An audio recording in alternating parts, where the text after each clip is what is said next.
My wife looked me dead in the eye and said she wanted the house, the cars, everything except our son. My lawyer begged me to fight her, to drag this through court for every penny. Instead, I looked at her demands and said, give it all to her. Everyone thought I'd lost my mind. My name is Douglas Patterson, and I'm 62 years old. I've been building things my whole life, started with my hands mixing concrete at 18, ended up building half the commercial district downtown. But that morning in my Malibu kitchen, watching my wife Patricia throw divorce papers on my breakfast table, I knew I was about to build the most important trap of my career. Patricia was 45. Looked 35 thanks to my money, and acted like she was 25. We'd been married 8 years, and for the last 2, I'd watched her turn into someone I didn't recognize. The woman I married claimed she loved my maturity, said she wanted stability. Turns out she just loved the stability of my bank account. But that morning, when she told my 16-year-old son Nathan he was too much baggage for her new life, that's when I knew this wasn't just a divorce. This was war. I want the Malibu house, she said, not even looking at Nathan, who was standing right there with his cereal bowl. The kid had been trying to win her approval for 8 years, brought her breakfast in bed, remembered her birthday when I forgot, even learned to play piano because she mentioned once that she liked classical music. And she just threw him away like yesterday's newspaper. The penthouse in Manhattan, the vintage Porsches, and $1.2 million cash settlement, she continued, examining her manicured nails like she was ordering lunch. Nathan stays with you. I'm done playing mother to a moody teenager. I have a life to live, and frankly, he reminds me how old I'm getting. Nathan dropped his spoon. The sound echoed in our marble-floored kitchen like a gunshot. I watched his face crumble, watched 8 years of trying to be the son she wanted dissolve in that moment. Something cold and hard settled in my chest, not anger, but calculation. Fine, I said, my voice steady as bedrock. You can have it all. She blinked, clearly expecting a fight. Really? Really? I'll have my lawyer draw up the papers. Nathan stared at me like I'd lost my mind. Patricia smiled, that shark smile I'd grown to hate. She grabbed her tennis bag and headed for the door, probably off to meet Tony Cruz, the fitness instructor who'd been helping her with her flexibility for the past 6 months. Oh, and Douglas, she called back. I want this done fast. I'm flying to New York this weekend to look at apartments. The door slammed. Nathan and I sat in silence, surrounded by the wreckage of our family breakfast. He looked at me with those eyes, my eyes full of hurt and confusion. Dad, why didn't you fight her? He whispered. She doesn't even want me. I reached across the table and squeezed his hand. Sometimes, son, you have to lose a battle to win the war. He didn't understand. Hell, I wasn't sure he ever would, but I couldn't tell him the truth, not yet. If Nathan knew what I was planning, he might slip up, might tell a friend at school, and word could get back to Patricia before my trap was set. My lawyer, Victoria Reynolds, called me 10 minutes after Patricia walked out. Vicky and I went back 25 years. She'd handled my first divorce, watched me build my construction empire, knew me better than anyone except maybe Nathan. Douglas, what the hell are you doing? She said without preamble. I just got off the phone with Gerald Murphy. He's Patricia's lawyer, and he's laughing like he won the lottery. That settlement gives her 80% of your visible assets. I walked out to my deck, looking at the Pacific Ocean stretching to the horizon. 20 years ago, I'd stood in this same spot and made myself a promise. We can fight this, Doug. We can prove she's having an affair with that trainer. We can drag this out for months, make her life hell. No fighting, Vicky, I said. Draft the papers exactly as she wants them. Give her the house, give her the cars, give her the cash. But I want one thing in return. She signs away all parental rights to Nathan. Complete severance. There was silence on the line. Vicky had seen me negotiate deals worth hundreds of millions. She knew I didn't make emotional decisions. Doug, you're handing her an $8 million house for nothing. No, I said, watching a seagull dive for fish. I'm handing her a rope. What do you mean? You remember the Phoenix restructuring I did in 2004? Another pause. I could hear the wheels turning in Vicky's sharp legal mind. The ground lease separation on the residential properties. But Doug, that was 20 years ago. The lease expires. Next month, I finished. When Patricia takes possession of the house. Now she was quiet for a different reason. Jesus, Doug, you've been planning this for 20 years? I've been preparing for this for 20 years. There's a difference. I hoped it would never come to this. I hoped Patricia would be the woman I thought I married. But in my business, you don't build a skyscraper without accounting for earthquakes. You engineer the foundation to survive the shake. See, 20 years ago, after my first marriage blew up and cost me half my net worth, I made myself a promise. Nobody would ever take my foundation again. So in 2004, when I was flush with cash from a major downtown development project, I did something most people don't think about with residential property.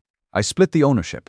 The legal term is ground lease separation. It's common in commercial real estate but almost unheard of for homes. I transferred the actual dirt underneath the Malibu house and the Manhattan penthouse into something called the Nathan Patterson Future Trust. My 2-year-old son became the legal owner of the land his home sat on. Then my personal company signed a 20-year ground lease with Nathan's trust, paying rent to keep our houses on his property. The rent was nominal, $1 a year, because I was essentially paying myself. But buried in the lease agreement, on page 23, paragraph C, was a clause my lawyer called the poison pill. If the structures ever got transferred to anyone who wasn't a blood descendant of the trust grantor, that's me. The ground lease would terminate immediately upon transfer. No grace period, no negotiation, no exceptions. Patricia could own every brick, every marble tile, every crystal chandelier in that house. But she'd be sitting on Nathan's land without a lease, which legally made her a trespasser. The divorce hearing was almost embarrassing. Patricia showed up in a white Chanel dress that probably cost more than most people's cars, looking like she was attending her own coronation. Tony the trainer was there too, sitting in the back row wearing a suit that screamed sugar baby. Her lawyer Gerald Murphy was grinning like he'd won the Powerball. "Your Honor," Murphy said to Judge Rebecca Martinez, "my client and Mr. Patterson have reached an amicable settlement. Mr. Patterson has been extraordinarily generous." Judge Martinez looked at the papers, then at me. She was a tough woman in her 50s who'd seen every trick in the divorce playbook. "Mr. Patterson, you're transferring an $8 million Malibu property, a Manhattan penthouse worth $4 million, vintage automobiles valued at $800,000, and agreeing to a $1.2 million cash settlement. Are you certain about this decision?" "Yes, Your Honor," I said, keeping my voice level. "I just want what's best for my son." Patricia was practically vibrating with excitement. She kept glancing back at Tony, who gave her a thumbs up like they were at a football game. She had no idea she was about to become the proud owner of the most expensive mobile home in California. "And Mrs. Patterson," the judge continued, "you're agreeing to relinquish all parental rights and future claims regarding the minor child Nathan Patterson?" "Absolutely," Patricia said without hesitation. "Douglas is better equipped to handle a teenage boy. I'm starting a new chapter in my life." The judge signed the order. Just like that, Patricia owned my house. She owned the infinity pool where Nathan learned to swim, the music room where he played piano, the library where I'd read him bedtime stories when he was small. She owned every memory we'd made in that house. She just didn't own the California sand it all sat on. The celebration lunch at the country club was torture. Patricia invited half of Malibu's social scene to witness her victory. She ordered the most expensive champagne, held court at the biggest table, and made sure everyone knew she'd taken Douglas Patterson to the cleaners. "It's amazing what a good lawyer can do," she announced to anyone who'd listen. Poor Douglas thought he was so clever with all his business deals, but when it came to divorce law, he was completely outmatched. I sat there eating my salmon, smiling and nodding, playing the part of the defeated older husband. Inside, I was counting down hours. 72 hours until the ground lease expired. 72 hours until Patricia discovered that owning a house without owning the land underneath is like buying a car without buying the engine. Nathan wasn't handling it well. That night in the cramped studio apartment I'd rented in Burbank, our temporary home until the trap sprung, he sat on the fold-out couch that was now his bed and stared at the water-stained ceiling. "Dad, I don't understand," he said quietly. "You built that company from nothing. You're one of the smartest businessmen in the city. How did you let her take everything?" I wanted to tell him right then. I wanted to explain that in 3 days Patricia would discover she'd been played by the master. But Nathan was 16, and 16-year-olds tell their friends everything. If word got back to Patricia before the lease expired, she could file an emergency injunction, claim fraud, maybe even find a way to extend the lease. "Sometimes, son," I said, sitting beside him on that uncomfortable couch, "the strongest move looks like surrender. Your great-grandfather taught me that during the Depression, he lost his farm to the bank, but he kept detailed records of every improvement he'd made. When the bank couldn't make the payments on the loan they'd secured with his property, he bought it back for pennies on the dollar. So you're saying you have a plan?" "I'm saying that losing everything isn't always losing. Sometimes it's just rearranging the board." He didn't look convinced, and I didn't blame him. Here we were, two grown men sharing a studio apartment that smelled like industrial carpet cleaner and broken dreams. Outside our window, we could see a taco truck and a gas station that had bars on the windows. It was a far cry from our ocean view. But I knew something Nathan didn't. Something Patricia definitely didn't. In business, as in war, the best victories come from letting your enemy think they've already won. 3 days later at exactly 12:01 a.m., my trustee Leonard Foster activated the trap I'd spent 2 decades preparing. Leonard was old school, 70 years old, sharp as a tack, and meticulous about details. He'd managed trusts for 3 generations of wealthy families, and never made a mistake. The process server Stephen Collins knocked on the Malibu house door while Patricia was throwing herself a housewarming party. I wasn't there, but I heard about it later from my neighbor's housekeeper. 50 guests, ice sculptures, champagne fountain, the works. Patricia was celebrating her victory with everyone who mattered in her social circle. She answered the door expecting late arrivals and found Stephen with a thick manila envelope marked legal notice. Immediate attention required. Delivery for Patricia Patterson, Stephen said. He wasn't paid to be friendly, just accurate. Patricia laughed, probably thinking it was some final paperwork from the divorce. She was holding a glass of Dom Perignon that cost more than most people's monthly salary. "Girls, look, Douglas sent me a congratulations card." She signed for it and tore open the envelope right there in the doorway, with her guests crowding behind her like vultures at a roadkill buffet. The first page made her stumble, notice of lease termination and demand for immediate removal of improvements. The second page made her face go white. Delinquent ground rent, $35,000 per month, effective immediately, payable to Nathan Patterson Future Trust. The third page made her drop the champagne. Overdue property taxes, $280,000, assessed to structure owner under triple net lease terms dating to 204. I got the call at 12:47 a.m. Patricia was screaming so loud I had to hold the phone away from my ear. "What is this garbage, Douglas? Some kind of sick joke?" "No joke, Patricia," I said calmly. "You own the house. Nathan owns the land. The lease expired when you took possession. Now you're trespassing on a minor's property. That's impossible. Houses and land are the same thing. Not when they're legally separated, they're not. Didn't your high-priced lawyer do a title search on the underlying property?" Silence. Then, "You bastard, you planned this. I protected my son's inheritance. There's a difference." She hung up. 5 minutes later, Gerald Murphy called me, and he wasn't nearly as confident as he'd been in court.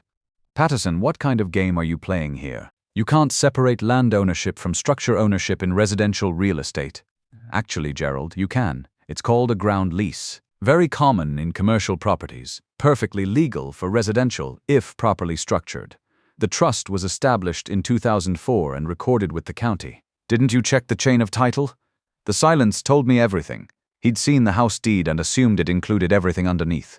Rookie mistake for a lawyer charging $800 an hour. "This won't stand up in court," he blustered.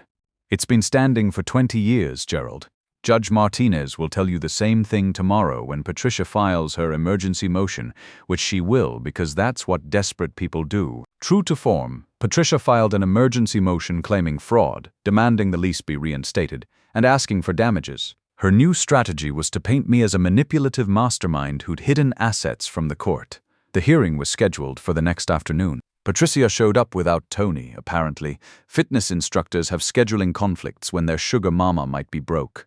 She looked haggard, like she'd spent the night researching property law instead of celebrating. Judge Martinez reviewed the trust documents with the thoroughness of a tax auditor. After 20 minutes of silence, she looked up over her reading glasses. "Mrs. Patterson, this trust was established in 2004, 20 years ago, and properly recorded with Los Angeles County.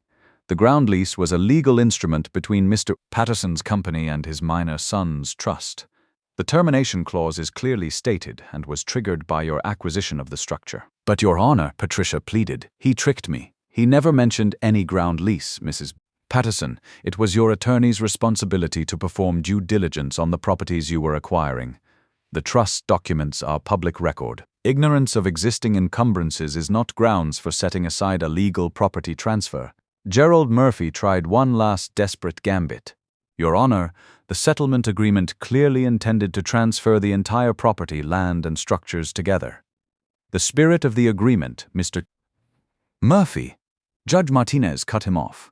The settlement agreement transferred exactly what Mr. Patterson owned, the structures. He could not transfer what he did not own, specifically the underlying land which belongs to the Nathan Patterson Future Trust. Your client now owns a very expensive building that she does not have permission to keep on someone else's property. Patricia looked like she was going to be sick. What does that mean practically? It means, Mrs. Patterson, that you have 30 days to either negotiate a new lease with the trust at market rates or remove your improvements from the land. Remove my improvements. It's an $8 million house. Yes, ma'am. That's your house, but it's sitting on someone else's lot and they want their lot back. The gavel came down like a death sentence. Patricia collapsed into her chair while Gerald started stuffing papers into his briefcase like the courtroom was on fire. Outside the courthouse, I found Nathan waiting on a bench. He'd skipped school to be there, something that would normally get him grounded. Today, it just made me proud, Dad, he said quietly. How much does she owe first month? $315,000. Every month after that, $35,000 plus. Whatever the trust decides is fair market rate for prime Malibu beachfront. Does she have that kind of money? I looked at my son, really looked at him. In 3 days, he'd grown up more than most kids do in 3 years. What do you think, Nathan? He smiled for the first time in weeks. She's broke. Smart kid. She got $1.2 million in the settlement, but she'd already spent half of it paying off credit cards and putting deposits on her new lifestyle. Tony the trainer wasn't cheap, and neither were those designer dresses. She had maybe $600,000 left, which sounds like a lot until you're staring at a $315,000 monthly bill with no end in sight. Patricia tried to pay the first month to buy time. Leonard Foster, acting as trustee, accepted her cashier's check for $315,000, then politely informed her that next month's ground rent would be $42,000, reflecting quarterly market rate adjustments for prime oceanfront property. She lasted 4 months. Each payment got harder as the rent escalated and her savings disappeared. She tried to sell the house, but who's going to buy an $8 million property when the landlord is hostile and the rent is $50,000 a month with automatic increases? The listing started at $8 million, dropped to $6 million, then $4 million. Real estate agents stopped returning her calls when they realized the property was unsellable. You can't get a mortgage on a house when you don't own the land. And cash buyers aren't stupid enough to buy into a legal nightmare. Meanwhile, Tony vanished like morning fog. Turns out young guys who chase older women for money have a sixth sense about when the money's gone. Patricia called him 47 times the day she realized she was going broke. He changed his number. By month 6, Patricia owed the trust $280,000 in back rent and had exactly $23,000 left in her bank account.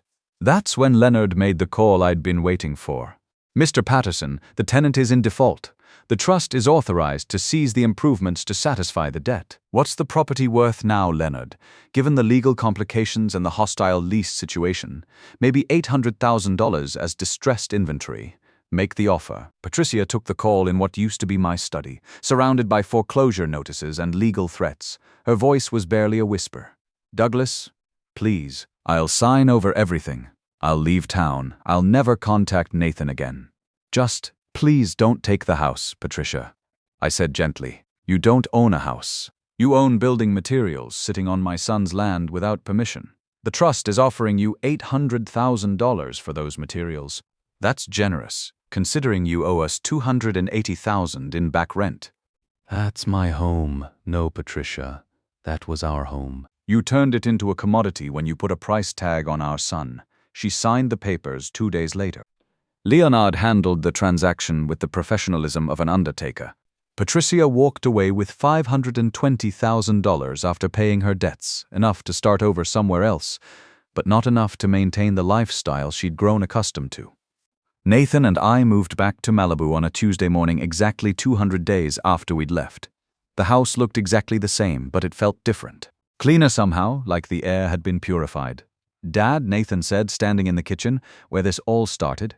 Do you think she learned anything? I thought about that. Patricia had called me from Phoenix a month later, working as a real estate agent, living in a 1-bedroom apartment, driving a used Honda. She sounded older on the phone, tired. I think she learned that actions have consequences, I said. Whether she learned anything deeper than that, I don't know. But that's not our problem anymore.